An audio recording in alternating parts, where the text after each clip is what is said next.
Let's do it. What happened to the water? I promise I didn't plan that. I think it was planned. You were supposed to be like, I know.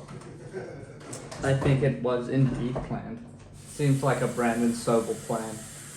I guess I'll monologue. Welcome back to Coke Dads, episode 23. We'll call this one Moms in Town. What? I'm calling this one Moms in Town. What about Mom? Moms in Town. She's not in town yet. I know, she lands tonight. It's funny because by the time the I had to clean my apartment. By the time the audience sees this, your mom will have been out of town. No, because it's this week's episode. My mom will still be in town. This is to I always Cheers, forget her episode name. 23, Belinda. Belinda Wood. I don't know what your mom's name is now.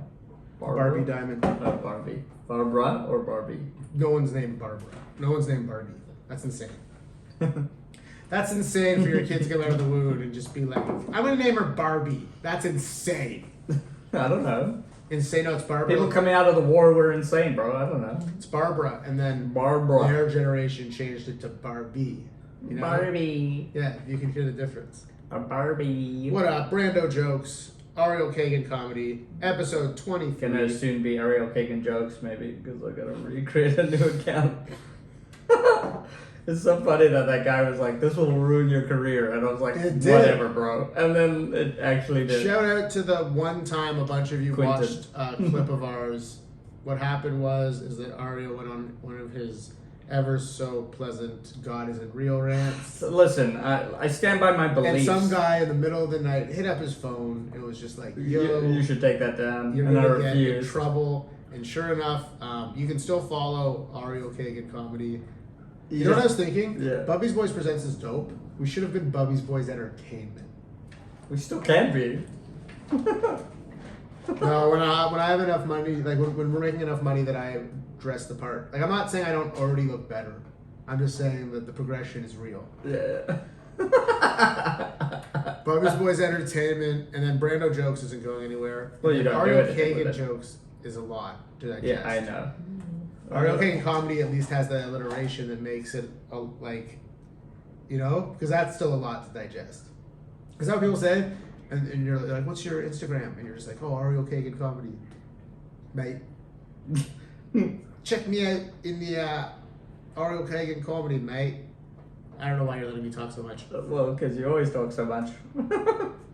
I've been. We usually talk together. No, it's you talk at me and then I comment. That's, Well, no, 'cause that's the it's, vibe we've picked up. So yesterday, you guys will see it soon. We started shooting content. Yay, content. So I'm here live with Ariel Kagan.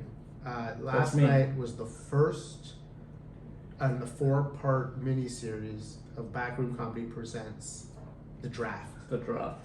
And It's kind of like the league, but comedy club. And I'm Taco and Mark Duplass. You're the guy that. I'm Nick Kroll and I'm Steve. I'm clearly also Nick Kroll. Yeah, so literally people. I'm the only guy. I'm only Steve Brzezinski And why are you Steve Brzezinski? because I lie about 9/11. Because he's canceled. Oh, okay, that's funny. It was funny until you Is made he me say it. canceled? He was. You can't lie about 9/11 and then just willy-nilly come back to... I love The League, though. Shout out if you've never seen that show. Yeah. One of those shows, post-Entourage, probably outdated, but let's be real. My comedy's probably a little outdated, too. Your sense of humor is probably a little outdated. It for sure is. Did you see the second worst show you've ever done? Ugh. And when I went on stage and I was just like, I totally went into BET comedy. Did you see that part? When I was just like, I look like Jack Harlow. This guy was with a light-skinned woman and he was so proud of it. And I was like, I look like Jack Harlow. And they all started like clapping. And then I was like walking on the stage like, my girl's so fine. She's so fine. Tyler Harrow. And I'm like quoting this song and like they're just like giving me so much love. They did love you. But it was 90s like BET. Like I found my rhythm and it was so funny. But I would love to get Ben Bankis' opinion on that night.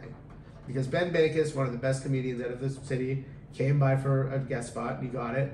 And I kind of made it look like the audience wasn't a terrible audience. And then, Well, you rode Rob Mayhew's, yeah. guest Shout set. out Rob Mayhew. Because who Rob set Mayhew the tone, who was the first one who got jokes out. it got jokes out. And then for me, I got lucky that here's the coolest part about the club on my end is that I'm genuinely gaining fans. Like, people will show up early, I'm there, or I'll go to the park and I'm the initial one they talk to. Hey, are you on the show? Oh, are you on tonight? Yeah, I am. This was a very special case. If you've never been to the Backroom Comedy Club, we only run shows if it's 5 or more people. There was 2 dates of, like, there was only 4 people. Told them they can stay for the 10, so they decided to get hammered between 8 o'clock and 10 it was o'clock. insane. Between one of them, the Felix cat. I mean, Felix was insane before you added alcohol to the mix. So now add Felix is in the park, 5 tall boys in the sun. Yeah. He had at least 3 beers and 2 shots at the club. Then add Orlin, who was just like a cool Felix. Yeah. It was like Felix with less daddy issues. And then they were like high-fiving each other Well, it's during because the they show. were bros. And they both had that same thing where, like, you would say something and then one would jump on, like, and then it was sort of like hype men. Yeah. It was like, instead of stand-up, we were like a rap concert. And you were like, I was having none of it. you were like, I wear his pajamas, and then they were just like, silky pajamas! And it was like, red count! And they were just like, you know? And then for you, like, you don't like alcohol for your personal reasons. I don't mind people drinking. It's been so long since you've been drunk or buzzed that when you see... A buzz is fine. When you see a buzz is perfectly fine. A buzz is good, please. My comedy is so outdated that when you said a buzz is fine, I want it to be like, yeah, if you're Indian and your name is a buzz, we'd love to have you come to the get club. out of here. That's how outdated my humor is. Yeah, I'm in a mood. Yeah. Speaking of, okay. Okay, well, let's talk about it. Here's my thing with alcohol is that it doesn't make people better. No. And then people act like we have to fucking bend the knee because they've had some drinks. It's like, it's kind of get funny. the fuck out it's of my kind of funny face. that, like, with mushrooms and acid, you get like enlightened and you see yourself. But like with alcohol, we all see you for who you are. So it's like if you drink a lot, you become what you're holding on to. And like again, it's a good pull out of repression. It's total. So it's just like what you're not understanding when you've been drinking, not you yourself, but like the audience listening, is that if you've had a lot to drink, you're a lot to deal with, no matter who you are. You could be a saint, and if you've had 8 drinks in the sun. So now we have 2, and I said it on stage, big dick energied white kids under the age of 23, both with pretty attractive dates. On top of the world, it's their summer, they're hammered, they stayed for a comedy show, and then you agreed to host, which is dope because your friends came in from out of town. Shout out South Africa. I had a thought about that. Why is it with, like, in Canada, the further you go north, the whiter people get, but when you go to Africa, the more south you get, the whiter people get. Well, it's all colonization. Right? I didn't like the answer. They went along the coast, right? And a lot of the middle parts of Africa had already been taken by the French or the Spanish or the Portuguese. And so I know nothing about Africa. The Dutch and the English went further south to see what there was. I know that Africa breeds talent. I know that, like, my favorite, I'm not saying African American, I'm just saying that, like, Siakam, only been playing since 13. It's incredible. There's this new guy. I'm surprised there's no more scouting going on there is in now. Africa. No, now but like it's way it's more. Musai. Like the guy we just drafted this year only started playing at like 16. He's 7'1". Yeah, they just That's crazy. I know that, like, comedy wise, like a Boss Killer, Zeus hilarious. You can even, I guess, argue like me? You fucking piece of shit. Yes, but I'm just saying. But that's the thing. I'm saying that I don't know much about. What? I'm not African? No, you are African. Wait, I'm not African. You're sitting here with me. Yes. Do you really need the validation? Okay. So you didn't include me in the list. When this all started, when Backroom started and Bubbie's Boys, I'm a floater. I have a lot of opinion. I'm on the fence with a lot of things. And I started calling, like, this guy's my best friend, this guy, and then a comedian, a very funny guy, Patrick Hakeem, told me I'm only allowed one best friend. Okay? So out of everyone in the world, I've chosen you. Okay? And you need this more, you need this right now. I'm just being an ass. But now I get to Are you being an ass? So Ariel, I appreciate you a lot. And it's just, again, I didn't realize, I always thought I wanted a vapor lounge. Turns out I want a comedy club. I know what funny is. I'm like Mitzi, you know? You are like Mitzi. Robert's like my Polly, you know? It's dope. But I also do comedy. I'm getting funnier. It's all been a fucking dream. And yes, that couldn't have happened without the African sensation. I didn't need that. I was just saying you were like Straight out of you're like the Africa. people I know from Africa that are funny, and let's just make a list. I I should just have trying been to first say, on that I was list. just trying to say that I'm uneducated in Africa. Yeah. I've eaten Tibbs and spinach. I mean, to be fair, I was uneducated on Canada before I got here. Right? Like, I thought Ottawa was a made-up place. I really thought that. It was made up. Yeah, I thought it was like Narnia shit. You know what I mean? People would be like, Ottawa, and I'd be like, ha ha ha, like a fake place in Canada. There's so many funnier names in Canada than Ottawa. Too. Yeah, well, I mean, you know. Saskatoon. I thought Toronto was the capital. Yeah, we all think Toronto's the capital. That's why. What I don't understand is why in school they're teaching me about like equal it being the capital of none of it, where it's like teach me how to do my taxes.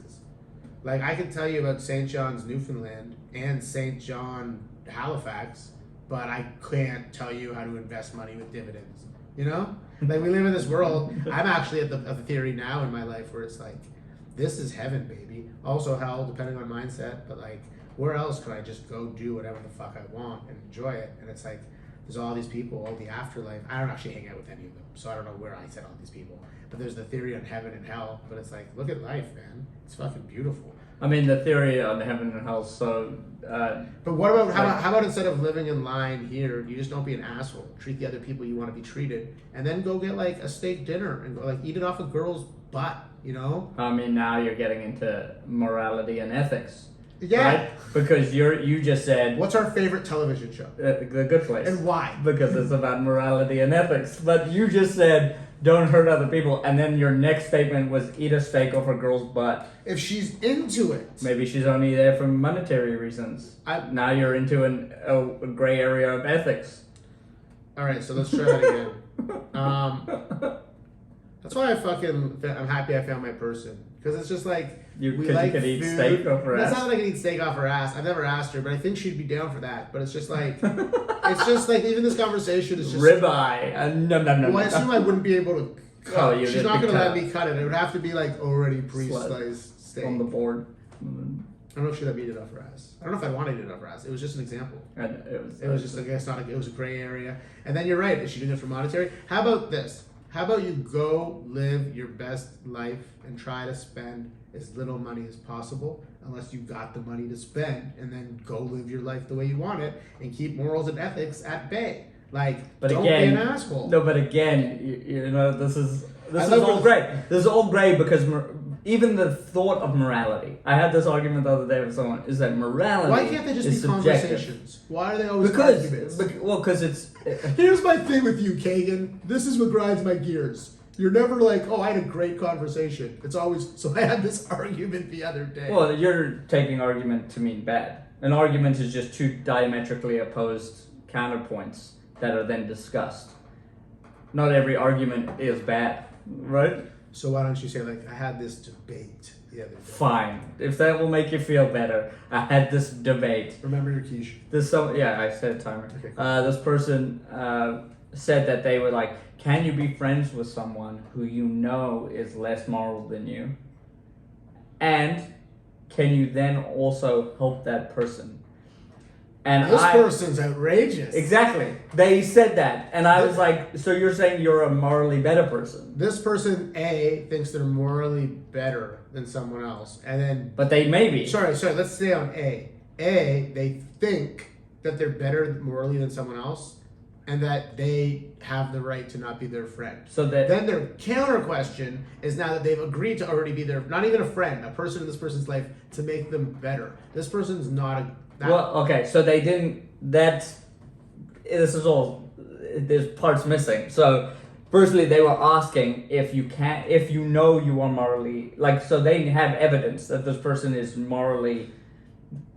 Let's say not great. yeah. Well, again, I have no context, but let's say the person is morally not great to the other person, right? Like you and I have morals that other people might look at and go, what the fuck? You know what I mean? Like it's a gray... Well, it's all subject. subjective. It's all just the way, it's your own computer program. And like, don't get it twisted. People also make mistakes. So it's like... She ended it by saying, she was like, I don't think I'm morally better than people. And then I was like, but you just said you were. But this yeah, person- literally just said you were. I don't want to sound racist.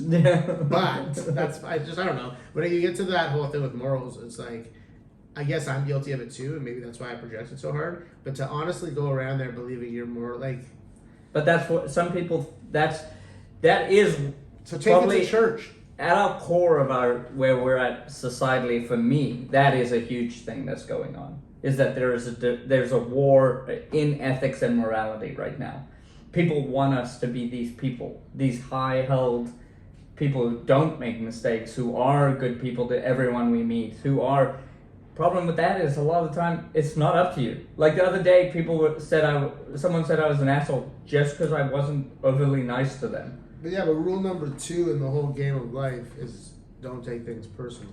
So it's like, why value, like that question just blows my mind, where it's like you get to be friends with who you want to be friends with, but if you're going to go into the friendship thinking that you're morally better than this person, it's already a lost cause.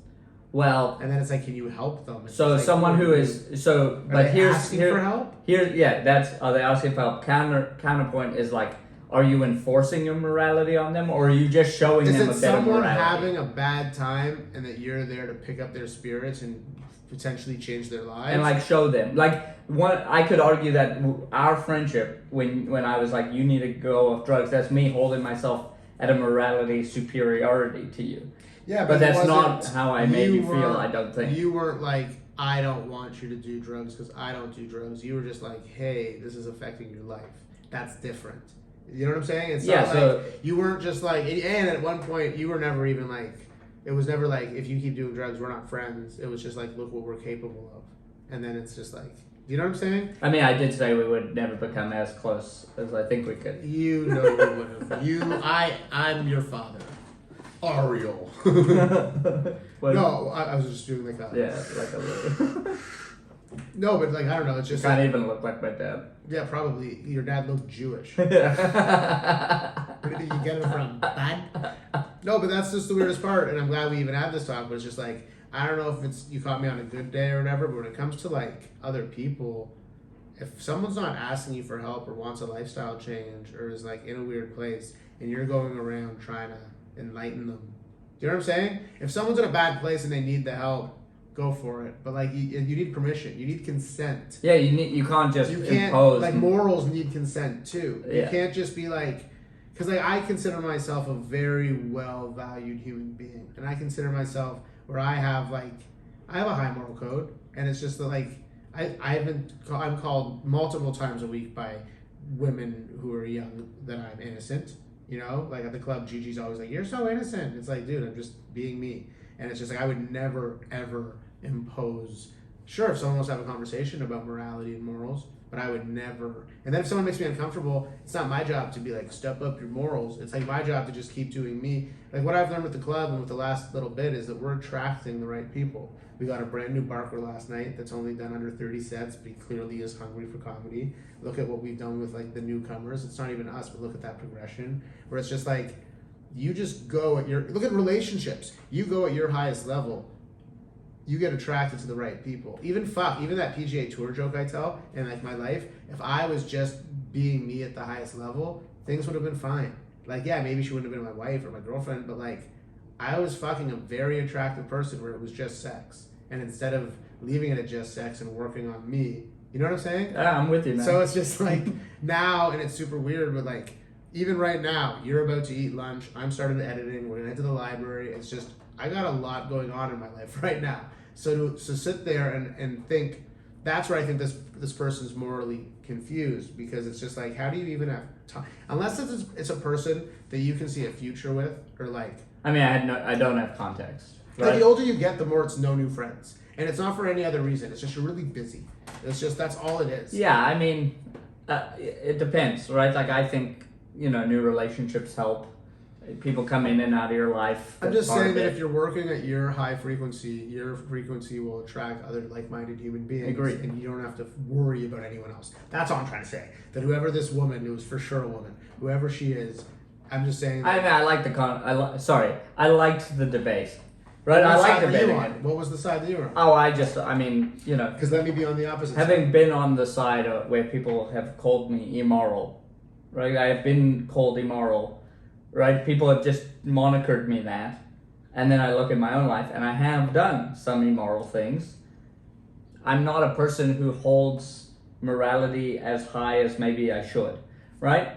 But that's for me to find out. Yeah, but you're and also for me to recently, grow and change and for me on develop. the outside looking in at you, it's only been so recent where like you don't just hate everything. You're not just super sad. Yeah. And you see like a tree and you're like, oh my god, that's beautiful. Or like you see like life or like a puppy or a baby, and even a baby, although you'll never have one, and like you'll just like, oh, look at that little life that someone created. And, Yeah. like in your brain now, I think it's a little less. Yeah, that's part of it. Is like you can't.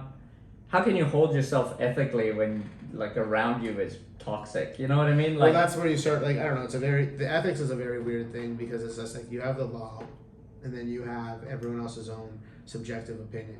You have people out there that like won't have sex before marriage, but they'll do anal. Like like I've done cocaine and have had sex before marriage, but I've never done anal. Shit like that, where it's just like you've never done anal I have a very thick penis.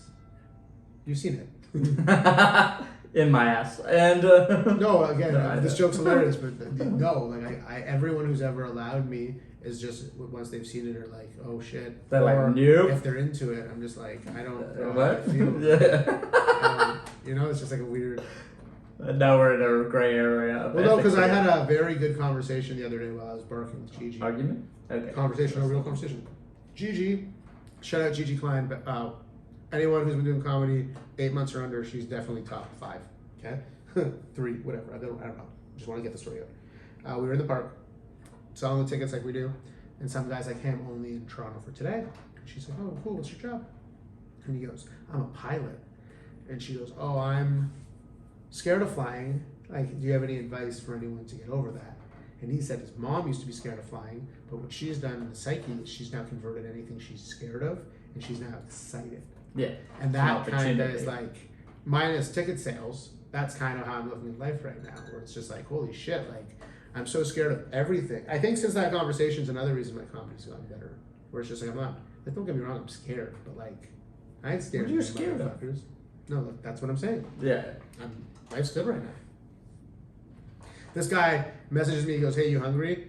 And I'm like, "Nah," and then he double downs, he's like, "Are you sure you're not hungry?" And I'm like, "Man, Well, I'm because good. I know I you. ate a chicken sandwich," and then now he's in my home baking A a quiche. delicious quiche. A That is quiche. just lighting up the aroma. I never got a quiche. I don't get it. What? There's so many better things. I You like get the my fuck eggs. outta here. I like bacon, toast, sunny side up egg. I also like that. My mouth's watering now in this conversation. Whatever, I still have half a chicken sandwich somewhere. I think we should pause for the Patreon and go in. You can watch us eat. No, I do have to get my quiche though. Is the So alarm going off? it's about to. Okay, But so we'll be back for the Patreon. well, thanks for tuning Thanks in. for watching. This is the YouTube version. Coke Dad's podcast. Remember to follow Backroom Comedy Club. Bubbie's Voice presents Coke Dad's podcast. Episode Brando 23. jokes, Ariel Kagan comedy. See you soon.